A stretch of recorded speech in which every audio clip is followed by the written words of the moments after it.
ఇవాళ నేను చేసేటటువంటి ప్రసంగం భారతానికి కర్త కనుక వేదవ్యాస భగవానుడితో మొదలు పెడుతున్నాను. ఎందుకని అంటే అసలు ఏ మహానుభావుడు భారతాన్నంతటినీ సంస్కృతంలో మనకి అందించాడో, ఆయన అందించిన కారణం చేత కవిత్రయం దాన్ని ఆంధ్రీకరించిందో, అటువంటి మహాపురుషుడైనటువంటి వ్యాసుడి గురించి నేను మాట్లాడకుండా మహాభారతంలో ఉన్న ఏ ఇతర వ్యక్తి గురించి మాట్లాడినా, సాక్షాత్ కృష్ణ భగవానుడి గురించే మాట్లాడినా నేను ఏదో కొంచెం దోషం చేసిన వాడిని అవుతానేమోనన్న అనుమానం చేత నేను వేదవ్యాసుడితోటే ప్రారంభం చేస్తున్నాను. 18 పర్వాలలో వ్యాసుడు ఎక్కడెక్కడ కనపడతాడు, ఎక్కడెక్కడ కనపడడం ద్వారా దేన్ని సాధిస్తూ ఉంటాడు, లోకానికి ఏ ప్రయోజనాన్ని అందిస్తూ ఉంటాడు, ఈ విషయాలతో నా ప్రసంగాన్ని ఇవాళ ప్రారంభం చేస్తున్నాను. వేదవ్యాస భగవానుడి మీద 18 పర్వాలలోంచి స్పృశించడం పూర్తయిపోయిన తరువాత నాకు పరమాత్మ ఎవరి గురించి చెప్పమని ప్రచోదనం చేస్తే వాళ్ళ గురించి తర్వాత చెప్పడం ప్రారంభం చేస్తాను. శుక్లాంబరధరం విష్ణుం శశివర్ణం చతుర్భుజం ప్రసన్నవదనం ధ్యాయేత్ సర్వవిఘ్నోపశాంతయే. గురుర్బ్రహ్మ గురుర్విష్ణు గురుర్దేవో మహేశ్వర గురుః సాక్షాత్ పరం బ్రహ్మ తస్మై శ్రీ గురవై నమః. నారాయణం నమస్కృత్య నరం చైవ నరోత్తమం దేవీం సరస్వతీం వ్యాసం తతో జయముదీరయేత్. వాగర్ధావివ సంపృక్తౌ వాగర్ధ ప్రతిపత్తయే జగత పితరౌ వందే పార్వతీ పరమేశ్వరౌ. హరి ఓం. మహాభారతాన్ని పంచమ వేదంగా మనకి అందించినటువంటి వ్యాస భగవానుడికి నమస్కారం చేస్తూ వ్యాసుడి మీద ఒక శ్లోకం చెప్తారు. నమోస్తుతే వ్యాస విశాల బుద్ధే పుల్లారవిందాయత పత్రనేత్ర ఏనత్వయా భారతతైలపూర్ణ ప్రజ్వాలితో జ్ఞానమయ ప్రదీప అంటారు. నమోస్తుతే అని ప్రారంభం చేశారు. ప్రారంభమే నమస్కారంతో మొదలుపెట్టారు. ఓ వ్యాస భగవానుడా నీకు నమస్కారం. నమోస్తుతే వ్యాస విశాల బుద్ధే. విశాల బుద్ధే అన్న మాటకు అర్థం ఏమిటంటే చాలా గొప్ప నిర్ణయాత్మకమైనటువంటి శక్తిని పొందినవాడా. ఒక విషయాన్ని నిర్ణయం చెయ్యాలి అంటే దానికి ఎంతో శాస్త్ర పరిజ్ఞానం ఉండాలి. సాక్షాత్ బ్రహ్మగారి యొక్క అంశలో వచ్చినటువంటి వాడు కనుక పుట్టుకతోనే వేదములన్నింటినీ కూడా అవగతము చేసుకున్నవాడు కనుక ఆయన ఒక విషయాన్ని నిర్ణయించినట్లుగా నిర్ణయించడం అంత తేలికైన విషయం ఎవ్వరికీ కాదు కనుక నమోస్తుతే వ్యాస విశాల బుద్ధే పుల్లారవిందాయత పత్రనేత్ర. అరవిరిసినటువంటి తామర పువ్వు యొక్క రేకులు ఎలా ఉంటాయో అటువంటి కన్నులు కలిగినవాడా. ఏనత్వయా భారతతైలపూర్ణ ప్రజ్వాలితో జ్ఞానమయ ప్రదీప. మహాభారతము అనబడేటటువంటి తైలాన్ని పోసి ఒక ప్రమిదలో జ్ఞానమనేటటువంటి ఒత్తిని విరిగించి మాకందరికీ కూడా ప్రకాశాన్ని ఇచ్చావు. ఆ వెలుతురు ఉంది కాబట్టి మాకు పథం తెలుస్తోంది. పథము అంటే ప్రయాణించవలసినటువంటి మార్గము.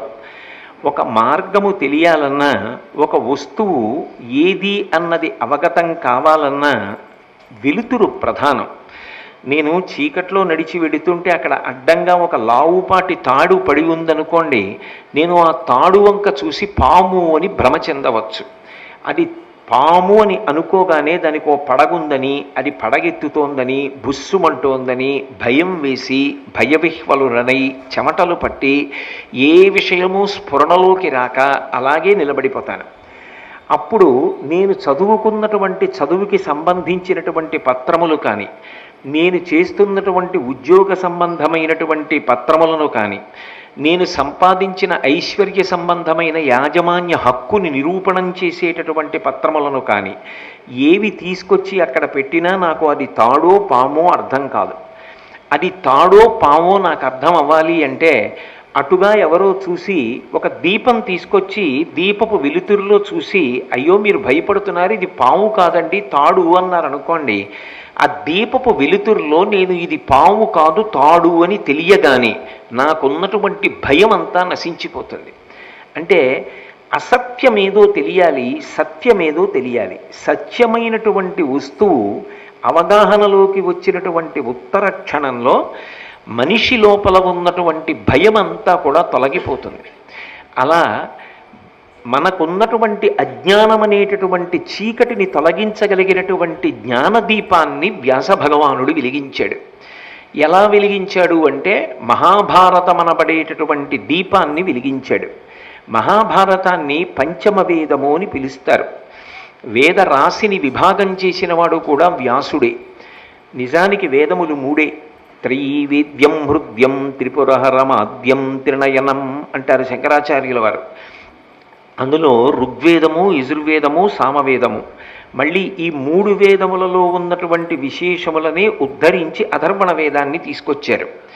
కాబట్టి వేదములు 4 అయ్యాయి. 4 వేదములైతే 5వదైనటువంటి వేదంతో సమానమైనటువంటి ఒక గ్రంథాన్ని, ఒక ఇతిహాసాన్ని మనకి వ్యాస భగవానుడు అందించాడు.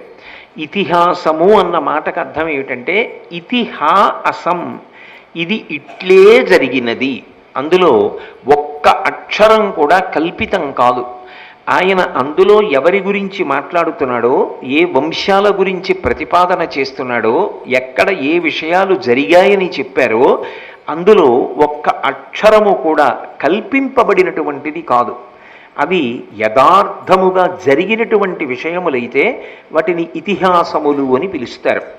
ఇతిహాసమునకుండే లక్షణం ఏమిటంటే ఇతిహాసమును రచించినటువంటి వ్యక్తి ఎవరుంటారో ఆయన కూడా ఇతిహాసంలోనే అంతర్భాగమై ఉంటాడు. ఉదాహరణకి శ్రీరామాయణం ఉందనుకోండి, అది ఇతిహాసము. శ్రీరామాయణాన్ని రచించినటువంటి వారు వాల్మీకి మహర్షి. అసలు రామాయణ ప్రారంభంలోనే వాల్మీకి మహర్షి యొక్క ఆశ్రమానికి నారదుడు రావడం దగ్గర ప్రారంభమవుతుంది. అలాగే సీతారాములు ఇద్దరూ విడిపోయినప్పుడు కూడా సీతమ్మ తల్లి వస్తే ఆశ్రమంలో ఉండడానికి అవకాశం కల్పించినటువంటి వాడు వాల్మీకి మహర్షి. ఎన్నో పర్యాయములు శ్రీరామాయణంలో వాల్మీకి మహర్షి కనపడతారు. అంటే తనని తాను అందులోకి వచ్చేటట్టుగా రచించారని కాదు, ఆయన కాలమునందు యథార్థముగా జరిగినటువంటి విషయాన్ని ఆయన అందించారు. అందుకే రామాయణము కానీ, భారతము కానీ, భాగవతము కానీ ఈ మూడు కూడా కల్పింపబడినటువంటి వాంగ్మయం కాదు. వాటిని ఇతిహాసములు అని పిలుస్తారు. ఇతిహాసము అంటే ఇవి ఇట్లే జరిగినది, ఇందులో ఒక్క అక్షరము కూడా కల్పింపబడినది కాదు. ఇప్పుడు మహాభారతంలో వ్యాసుడు కూడా అంతర్భాగం. ఆది పర్వం దగ్గర నుంచి చాలా పర్వాలలో వ్యాసుడు కనపడుతూనే ఉంటాడు. అసలు భారతాన్ని రచించినవాడు వ్యాసుడే, ఆ భారతంలో కనపడుతున్నవాడు వ్యాసుడే. ఎన్నో చోట్ల వ్యాసుడు కనపడతాడు. కానీ కనపడడం అంటే అది ఏదో కాకతాళీయంగా కనపడడం కాదు. కాకతాళీయము అన్న మాటకు అర్థం ఏమిటంటే ఓ తాటి చెట్టు మీద కాకి ఎంత హేళగా వాలుతుందో అలా ఏదో సందర్భం లేకుండా కనపడడం కాదు. ఎక్కడెక్కడ తన యొక్క రాక అవసరమో అక్కడక్కడ మహాభారతంలో వ్యాసుడు కనపడుతూ ఉంటాడు. అలా కనపడ్డాడు అంటే ఆయన తప్పకుండా ఏదో ఒక మహోపకారాన్ని చేస్తూ ఉంటాడు. ఆయన అలా మహోపకారమన్నా చేస్తాడు, సమాజానికి ఏదో ఒక అద్భుతమైనటువంటి విషయాన్ని చెప్పి అందిస్తాడు. అందుకే భారతంలో వ్యాసుడు ఎక్కడెక్కడ కనపడినా దాని వెనక ఏదో ఒక విశేషమైనటువంటి ప్రయోజనం ఉంటుంది. కాబట్టి అది ఇతిహాసమైంది. అటువంటి ఇతిహాసమునందు వ్యాస భగవానుడు మనందరికీ కూడా జ్ఞాన మార్గాన్ని అందించాడు, జ్ఞానాన్ని అందించాడు, జ్ఞాన జ్యోతిని వెలిగించాడు. ఇప్పుడు అది పంచమ వేదం ఎందుకయింది? దాన్ని పంచమ వేదము అని పిలవడానికి కారణం ఏమిటి? రామాయణాన్ని అలా పిలవలేదుగా, ఆది కావ్యము అని పిలిచారు, లేదా వేదోపబ్రహ్మణము అని పిలిచారు. భాగవతాన్ని అలా పిలవలేదు. కానీ భారతం దగ్గరికి వచ్చేటప్పటికి దాన్ని పంచమ వేదము అని పిలిచారు. ఎందుకు పంచమ వేదము అని పిలవబడింది అంటే ఈ సృష్టిలో 84 లక్షల జీవరాశులు ఉన్నాయి. ఈ 84 లక్షల జీవరాశులు ప్రధానంగా 4 విభాగాలుగా జన్మిస్తాయి అని చెప్పి మనకి వేదం చెప్తోంది. జరాయుజములు, అండజములు, స్వేదజములు, ఉద్భుజములు అని 4 రకాలుగా వస్తాయి ప్రాణులు. జరాయుజములు అంటే మావి చేత పుట్టేవి, చాలా ప్రాణులు మావితో పుడతాయి. మన గోశాల్లో ఆవులు ఈనినప్పుడల్లా దూడలు మావితో పుడుతూ ఉంటాయి. మావితో పుట్టినటువంటి ప్రాణులను జరాయుజములు అని పిలుస్తారు. అలాగే అండజములు అంటే ఒక గుడ్డు ముందు పుట్టి ఆ గుడ్డు పెట్టినటువంటి తల్లి పక్షి ఏది ఉంటుందో ఆ తల్లి పక్షి పొదుగుతుంది. కొన్ని కొన్ని చోట్ల మగపక్షులు పొదుగుతాయి. అది ఆశ్చర్యకరమైన విషయం. అవి అన్నం కూడా తినకుండా పొదుగుతాయి. అది ఇంకా ఆశ్చర్యకరమైన విషయం.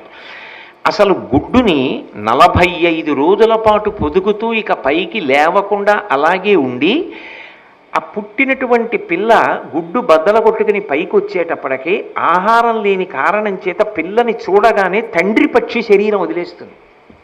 అదో విచిత్రమైన స్థితి. అది గుడ్డును పొదుగుతూ ఉండగా తండ్రి పక్షి దగ్గరికి తీసుకెళ్ళి ఏదైనా ఆహారం పెట్టినా నీళ్లు పెట్టినా ముట్టుకోదు కూడా.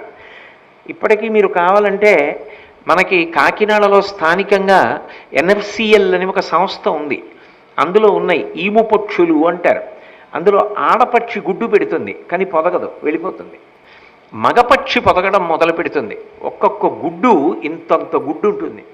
ఆ గుడ్డుని పొదగడం మొదలు పెడుతుంది. ఆ గుడ్డుని పొదగడానికి అది కూర్చుంటే 45 రోజులు అలాగే కూర్చుంటుంది.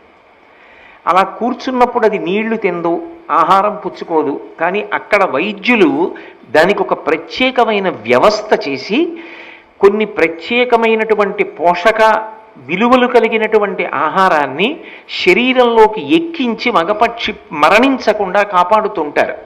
లేకపోతే అది 45 రోజులు పొదిగిన తరువాత శరీరం వదిలిపెట్టేస్తుంటుంది. చాలా చోట్ల మగపక్షి పొదిగితే బిడ్డ పుడుతూ ఉంటుంది. సృష్టిలో అనేకమైన విశేషాలు ఉంటాయి. ముందు గుడ్డు పుట్టి గుడ్డులోంచి బిడ్డ పుడితే ద్విజులు అంటారు. 2 మాటలు పుట్టింది కనుక దాన్ని అండజములు అని పిలుస్తారు. స్వేదజములు అని చెమటలోంచి పుడతాయి కొన్ని, పేలు మొదలైనటువంటివి. అలాగే ఉద్భుజములు అని కొన్ని ప్రాణులు 4వ రకానికి చెందినవి. అవి భూమిని చీల్చుకుని పైకొస్తాయి. ఒక విత్తనం ఉందనుకోండి, బీజస్యంతరివంకురు జగదిదం ప్రాంగ్ నిర్వికల్పం పునః మాయా కల్పిత దేశకాల కలనా వైచిత్ర చిత్రీకృతం అంటారు శంకర భగవత్పాదులు దక్షిణామూర్తి స్తోత్రంలో. అలా ఒక గింజని తీసుకెళ్లి భూమి లోపల పెడితే అందులోంచి వచ్చినటువంటి అంకురం భూమిని చీల్చుకుని చెట్టుగా పైకొస్తుంది. భూమిని చీల్చుకుని పైకొచ్చి పెరిగితే దాన్ని ఉద్భుజము అని పిలుస్తారు. 4 రకాలుగా ప్రాణులు వస్తాయి. ఇందులో ఏ ప్రాణికి కూడా ధర్మము అన్న మాట అన్వయం కాదు. మీరు చాలా జాగ్రత్తగా గమనించవలసినటువంటి విషయం. బహు గంభీరమైన విషయాన్ని నేను ప్రతిపాదన చేస్తున్నా. మిగిలిన వాటన్నింటికీ కలిపి ఒకటే ధర్మం, పశుధర్మం అంటారు. పశుధర్మం అన్న మాటకు అర్థం ఏమిటంటే షడూర్ములని ఉంటాయి. 6 రకములైనటువంటి శరీరమునకు మనసుకు సంబంధించినటువంటి అవసరములను ఊర్ములని పిలుస్తారు. ఆకలి శరీర సంబంధం. ఆకలి వేసిందనుకోండి ఏదో ఒకటి తినాలి. అప్పుడు దానికి ధర్మంతో సంబంధం ఏం లేదు. ఒక పెద్ద పులి ఉందనుకోండి, దానికి ఆకలేసింది. ఆకలేస్తే నిండు చూలాలై ఇక ప్రసవించడానికి సిద్ధంగా ఉన్నటువంటి జింకాని కూడా చూడకుండా వెంట తరిమి చంపేస్తుంది. భాగవతంలో అటువంటి సందర్భం ఒకటి ఉంది కదా. చంపేస్తే అటువంటి సమయంలో కింద పడిపోయినటువంటి జింక పిల్లని కూడా కొట్టి చంపి తినేస్తుంది. అప్పుడు పులికి పాపం వచ్చిందా అంటే ఉండదు. ఎందుకంటే అది దాని ధర్మం అంతే. ఆకలేస్తే తినేస్తుంది. దానికి యుక్తాయుక్త విచక్షణ ఏం ఉండదు. కాబట్టి ఒకటి ఆకలి, 2 దప్పిక. దాహం వేసిందనుకోండి, ఇది అభిషేకానికి పట్టుకెడుతున్న నీళ్ళ లేకపోతే ఇది పవిత్రమైన సరోవరమా, ఇటువంటి వాటితో సంబంధమే ఉండదు. అది అక్కడ నీళ్లు తాగేస్తుంది అంతే, ఇంగిలి చేసేస్తుంది. అలాగే జర, జర అంటే వృద్ధాప్యం. అది కూడా శరీరానికే వస్తుంది. కొంతకాలం అయిపోయిన తర్వాత వృద్ధాప్యం వచ్చేస్తే అది కూడా మనలాగే కదలలేక నీరసపడి ఒక చోట పడి ఉంటుంది, జర. అలాగే ఇంకొక ఊర్మి శోకము, అది మనోసంబంధం, బాధపడుతూ ఉంటుంది. దానికి ఏదో బాధ ఉంటుంది, బాధ లేకపోవడం అనేటటువంటిది ఉండదు. ఏదో మీరు అనేక చోట్ల చూసి ఉంటారు, కుక్కలు వాటి పిల్లల మించి ఏదైనా వాహనం వెళ్ళిపోతే దాని కన్నుల ముందు ఆ పిల్ల వెళ్ళిపోవడాన్ని చూసి తట్టుకోలేక అది మనసులో గుర్తుండిపోయి ద్విచక్ర వాహనాలు వెడుతున్నప్పుడు ఆ క్రోధం మనసులో ఉండిపోయి వెంట పడుతూ ఉంటాయి. శోకము, లోపల శోకం ఉండిపోతుంది. మోహము, మోహము అంటే అజ్ఞానం. అది దాటడం వాటికి సాధ్యం కాదు. ఎందుకని అంటే అవి శాస్త్రాన్ని చదువుకోవడం ఎలా కుదురుతుంది, గురువుగారిని సేవించడం ఎలా కుదురుతుంది, భగవంతుణ్ణి ఎలా సేవిస్తాయి? అందుకని వాటికి అది సాధ్యం కాదు. అందుకే ఆకలి, దప్పిక, శోకము, మోహము, జర అంటే వృద్ధాప్యము, చిట్ట చివరిది మరణము శరీరాన్ని విడిచిపెట్టేస్తాయి. అది ఎవరైనా కానివ్వండి, శరీరాన్ని విడిచిపెడతాయి. ఇవే తప్ప వాటికి ధర్మం అన్న మాట అన్వయం కాదు. ధర్మం అన్న మాట ఎవరికి అన్వయం అవుతుంది అంటే ఒక్క మనుష్యులకు మాత్రమే ధర్మం అన్వయం అవుతుంది. ఎందుకని అంటే జంతువునాం నరజన్మ దుర్లభం. అన్ని ప్రాణులలోకి ఉత్కృష్ట ప్రాణి ఏది అంటే ఒక్క మనుష్యుడే. మిగిలినవన్నీ వెన్నుపాం భూమికి అడ్డంగా ఉండేటట్టుగా పుట్టి భూమికి అడ్డంగా వెన్నుపాం పెరిగేటట్టుగా పెరుగుతున్నాయి. ఒక్క మనుష్యుడు భూమికి అడ్డంగా పుట్టి నిలువుగా పెరుగుతున్నాడు.